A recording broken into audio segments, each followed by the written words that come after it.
All right. Awesome. Back to the Hip Hop Social Worker Podcast. I'm your host, Christopher Scott.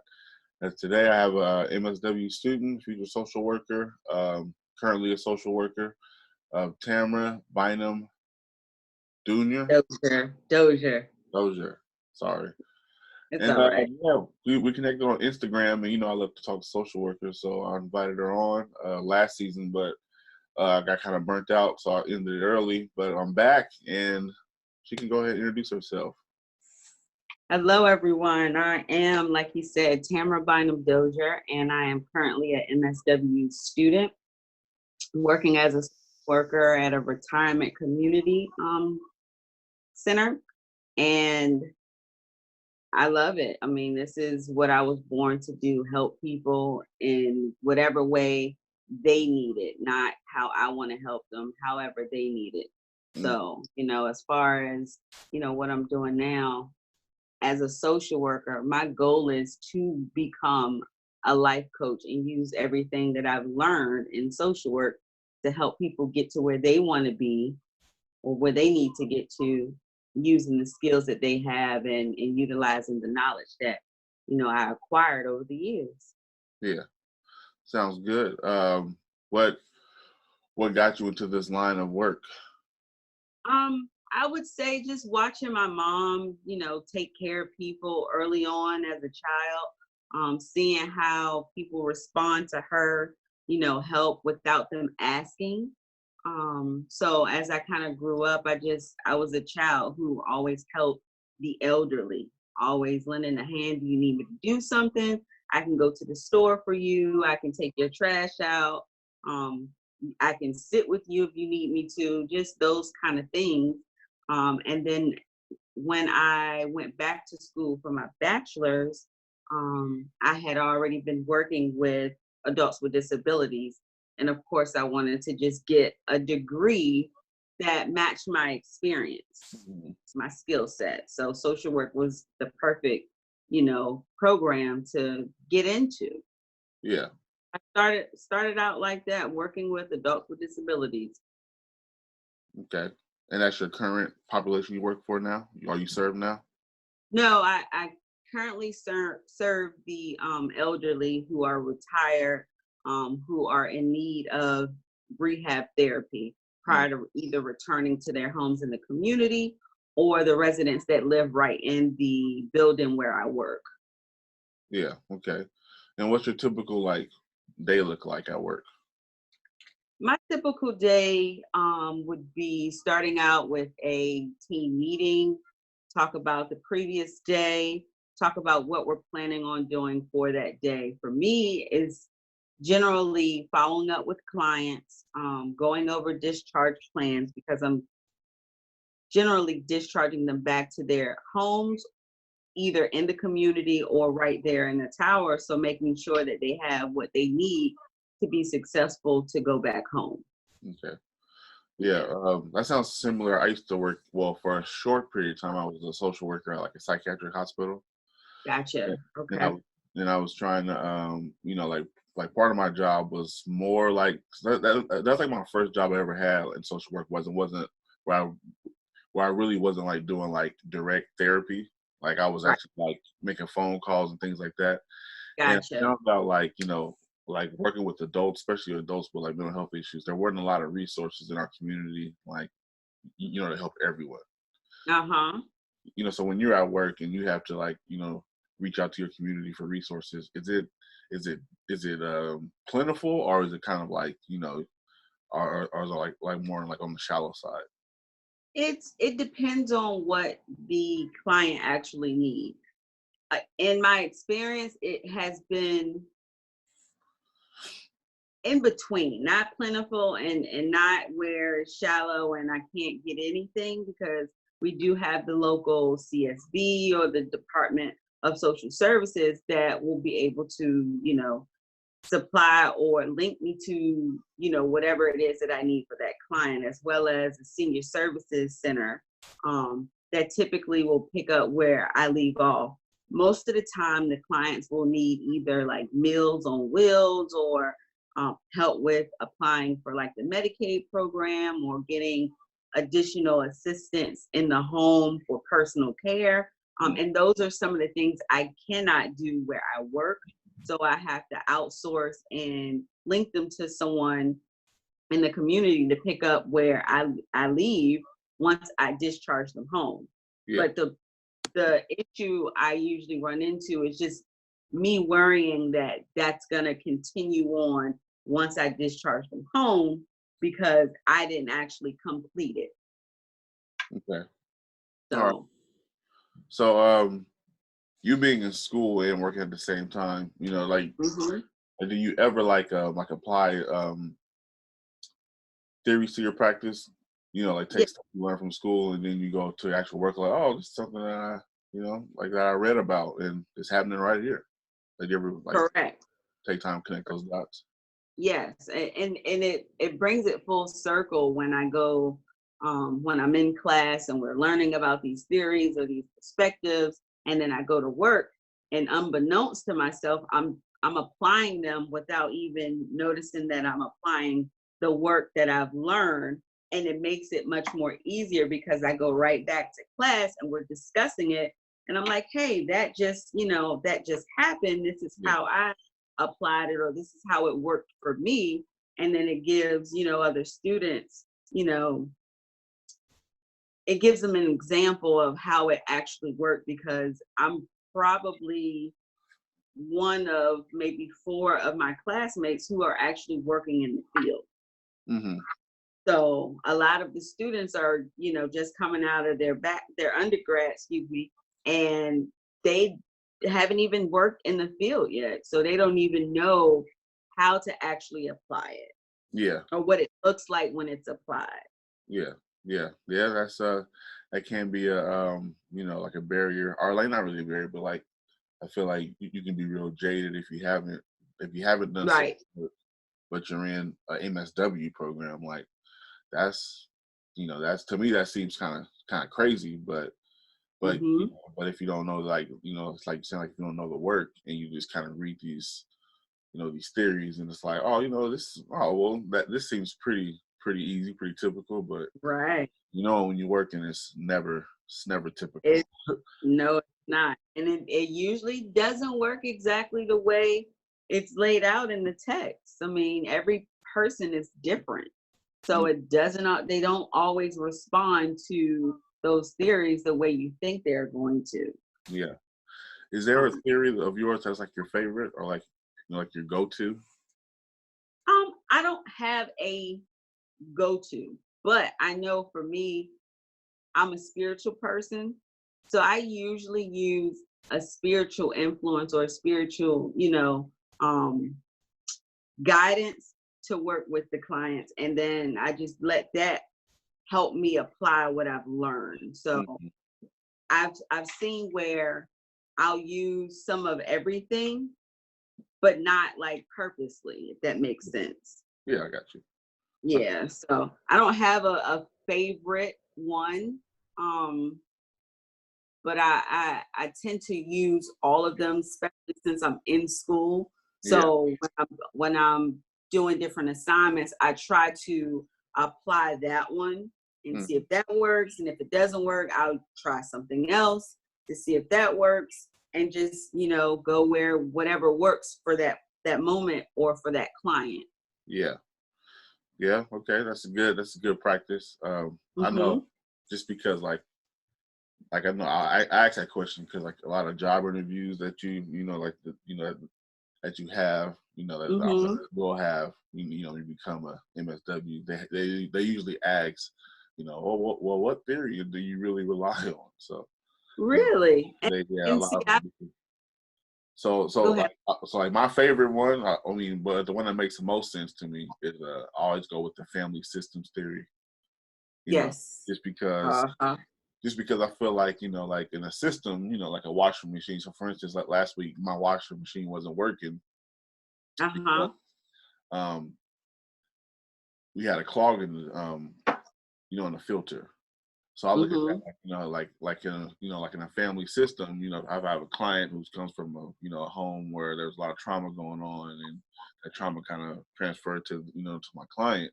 I look at it like, well, Mm-hmm. there's something in the system that's not working properly. Right. So this person that I'm trying to work with doesn't know how to really, go through the motions and, appropriately, what am I trying to say, appropriately deal with their frustrations and their emotions and their regulation and things like that.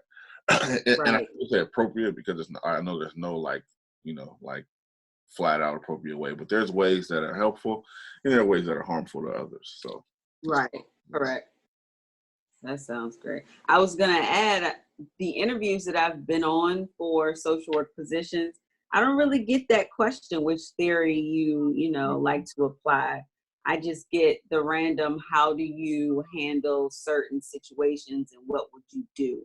yeah, That's when I kind of insert some of the theories that I'm familiar with and that I've used before to kind of wow them, so they know that I'm actually applying the knowledge that I've learned to the job and I'm not just doing it, to do it.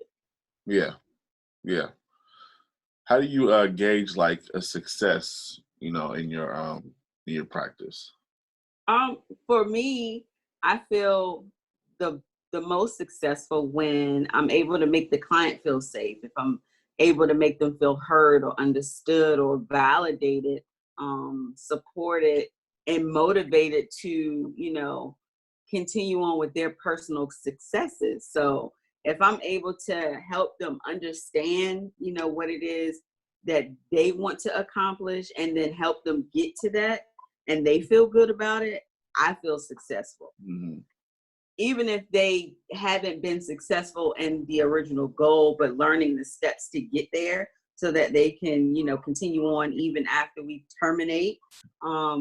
That's success to me. Yeah. Okay. Yeah, that's true.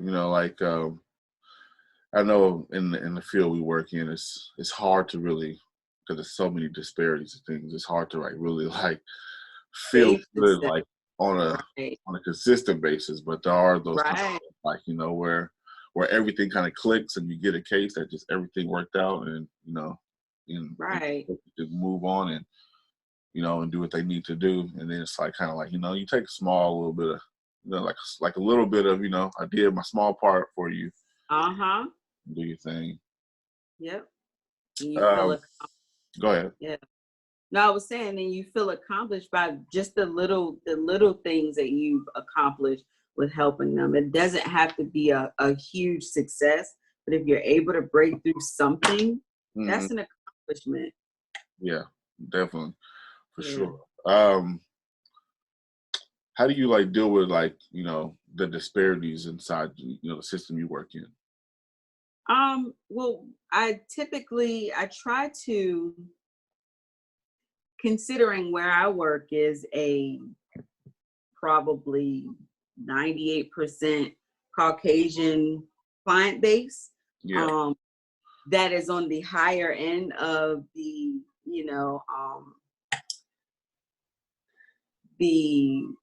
how do I want to say it, wealthy, rich spectrum. So Okay. I'm dealing with a lot of our demographic, our people, and some of the clients are very entitled Hmm. because they pay for whatever they want. And that's one of the reasons why they're in the retirement community where I work. They pay for all the services up front. So when they need it, it's just right there. Hmm. And so a lot of times they aren't mindful of how they speak to people, or the people that is working with them, and just reminding them that one, I'm here to help. I am a person, um, and you get more bees with honey, Yeah. um, and just doing that in a very professional, polite way, but very firm, Hmm. um, to stand my ground. And a lot of times they respect that. I get a few who, they want it done the way they want it done when they want it done, but I just kind of stand my ground in my position, to help people and meet them where they are. And Yeah. if that doesn't work for me, there's another social worker that works there that they relate to. I usually pass it on to them with no hard feelings. Yeah. Yeah. Yep. Um, Just shoot. play the game. Yeah. Actually, that's what I was gonna say. That quote you just said, you attract more bees with honey than you do Uh-huh. salt or vinegar. Uh, Mm-hmm. I have that in my office at work. Just Do you? because I try to, like, cause I work with, adolescents or Uh-huh. adolescents, teens, and men, like young men that are in their early 20s. I try to like Right. explain, like, like the way you communicate, really determines how, the results that you receive. Exactly. Way easier to get like your needs met, than when you're kind of like being an effective communicator. You Mm-hmm. have to be around here, kind of, intimidate people and threat people. I mean, Mm-hmm. that stuff doesn't always. It's not really helpful. It's not helpful to It's the environment. not. It's helpful for your case. It's not helpful for anyone. So. It's not helpful for you and how you feel about the case either. So, Hmm. yep. But a lot of the young men I work with need coaching and emotional regulation. So that's one way I try to coach them to just kind of stop and think for like 5 seconds Awesome. before you react. That usually helps. When you can stop and kind of think, but it's easier said than done in most cases. You're right. You're You so know. right. So how do you? So for for the students out there that are, like I was a student myself, that I worked and I, went to school. How do you like balance the actual work life and the school life and the personal life and all that? Okay. Well, I've learned from my start of my graduate program that there has to be a balance. You can't possibly do everything at one time. And so you have to figure out what is most important. Well, for me, education has always been very important to me. Um, when I graduated from undergrad and I was working, I felt like something was missing. Like I needed to be back in school, but I wanted to be able to utilize what I've learned. So I took a break. But once I got back in school, I realized that I have to make sure that one, I'm taken care of first, Yeah. that I'm first. So figuring out what it is that makes me happy and that I need to do to keep myself grounded. Um, and then making sure my family life is taken care of as well, or that they understand that I do have a lot of obligations being a social worker and a student, but also being a part of a family. And a lot of times for me, my family has given me space to be a student, be a new wife, as well as a social worker. Mhm. So I don't feel the pressure of having to um, be at every function, but I have the option to be at every function when it comes to family. But Yeah. making sure I get my schoolwork done and completed and not just rushing to go off to, enjoy the family life or have a personal day of my own. Hmm. So kind of like balancing everything out, making sure everything gets what it needs at the time that it's needed. Okay. Do you have any kind of maybe like any like tips or tricks, or for students out there that are maybe struggling with the balancing act of it all? Yeah, I would say for me, what I've learned, and it took a couple semesters in my graduate program to, prior to the semester, take that syllabus, Hmm. break it down. Um, if your professor is a professor that breaks down the assignments by week, take that, break it down, put it in a calendar, in your planner, and have that for each week so that you're able to see what's going to be due each week. Yeah. You're able to mentally in your mind store that, okay, I got this coming up this week. So I know I need to work on this. And at work, I'm working on these cases, or I have a family event on this day, and making sure you prioritize getting the things that you need done so that you're able to play when you want to. Yeah. So for me, just making sure I can see what it is that I have to do and sticking to that, as much as possible. Yeah. Okay. Life, yeah, life happens, but as long as you have it written out and you can kind of follow along, it works. Yeah. That was one thing that I did too. Like, well, I wasn't that organized, but I put it down to the day, So like if I had Right. a 5-page paper to do, I would do like a page and a half a day, or essentially until it was Right. done, and I always turn my work in early, and people be like, "Damn, you always get working early." And I always tell people I don't really do well under pressure, so it got to be early, or it's not getting turned in. See, I'm the opposite, Chris. I work so well under pressure, and I give you my best work when it's due for school. For school.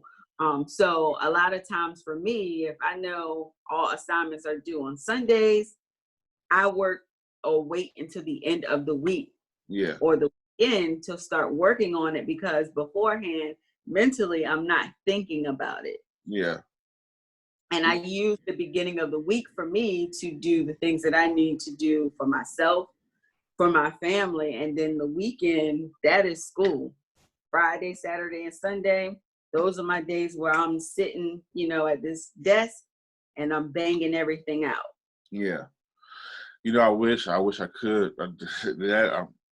I'll just say, like, I'm unpredictable when I'm overwhelmed. Uh-huh.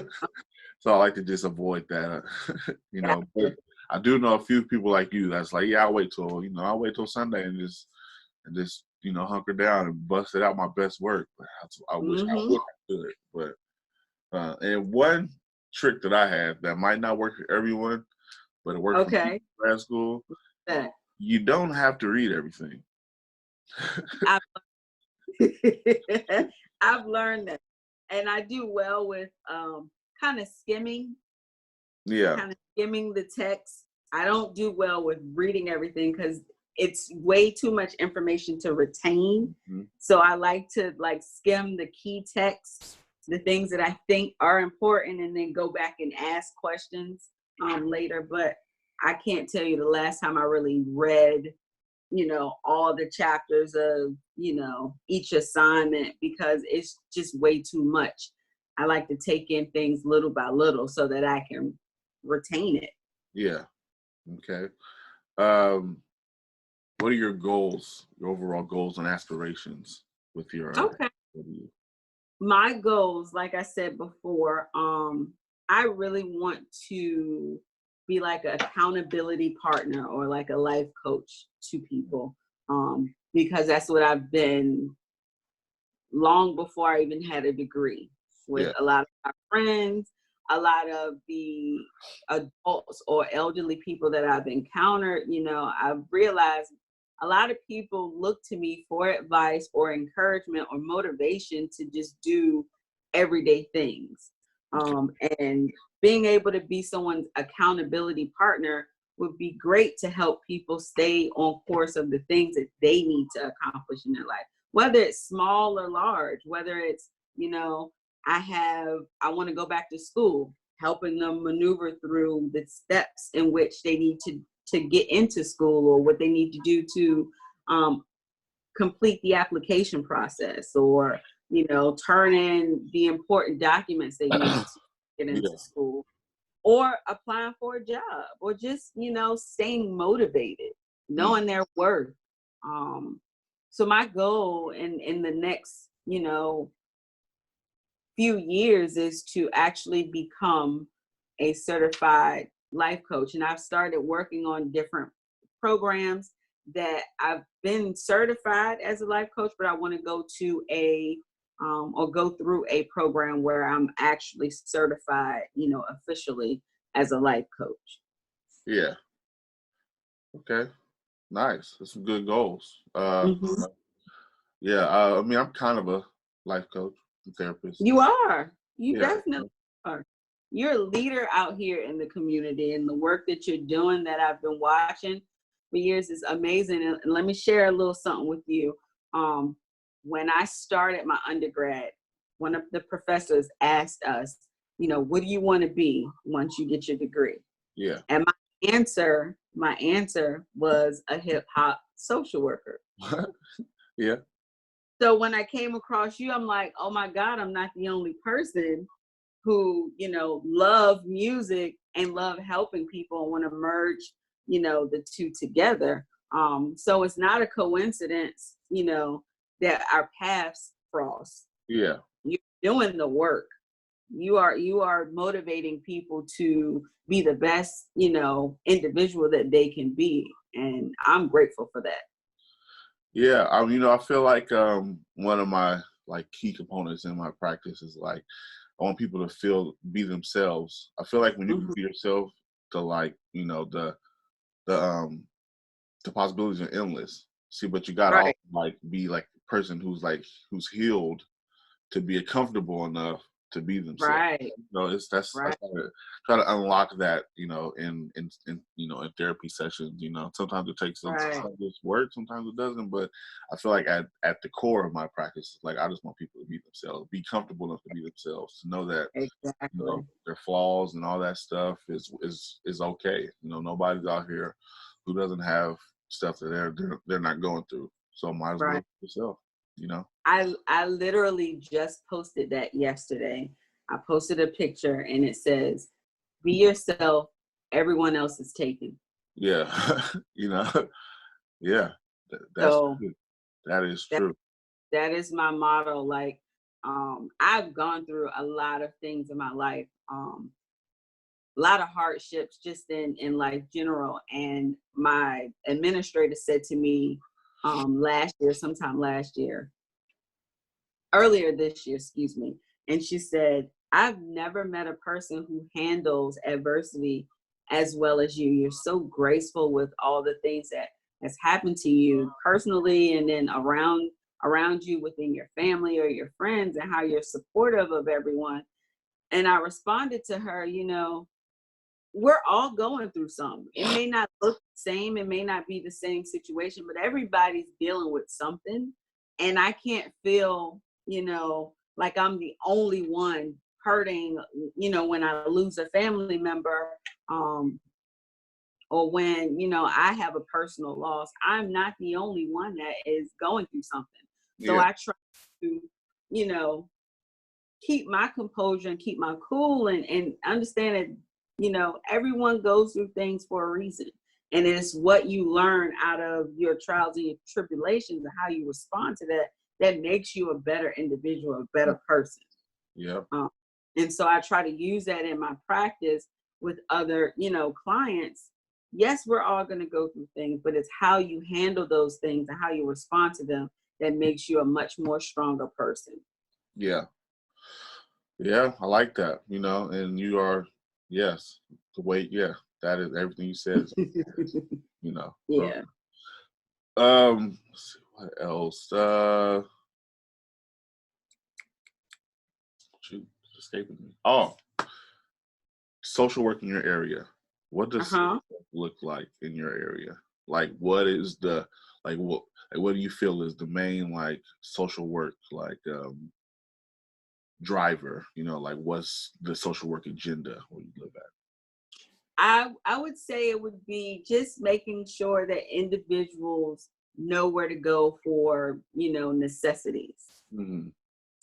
There's a lot of different like CSBs in my area. There's a lot of social services offices. There's senior service centers for individuals. There's, the VA for our veterans, the Independent Center for any individuals with disabilities. And all these places make sure that they have information going out to the community, so that individuals know where to go for certain things, whether it's equipment, housing, apply for, um, you know, food stamps or any of the food programs, just making sure that people know where to go to get things that they need to, you know, be a healthy member of society.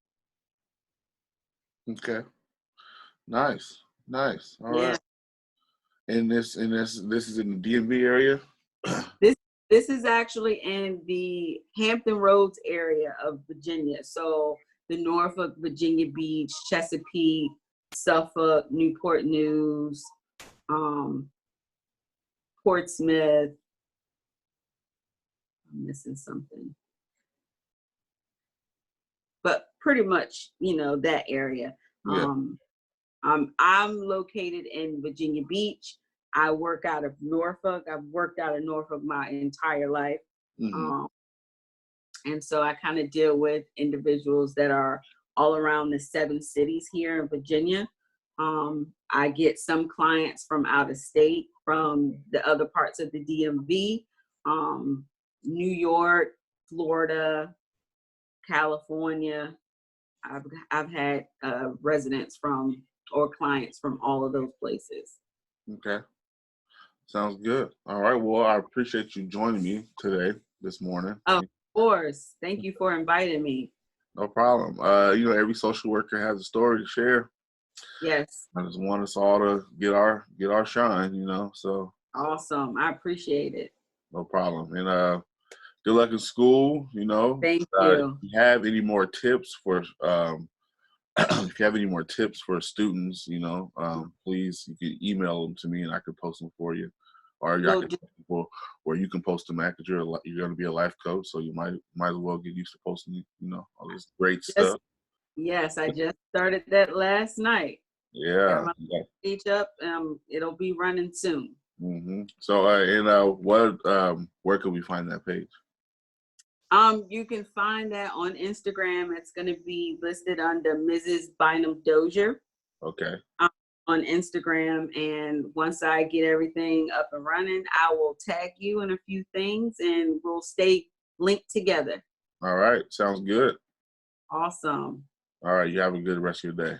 You too, Chris. Thank you so much. No problem. Peace. All right.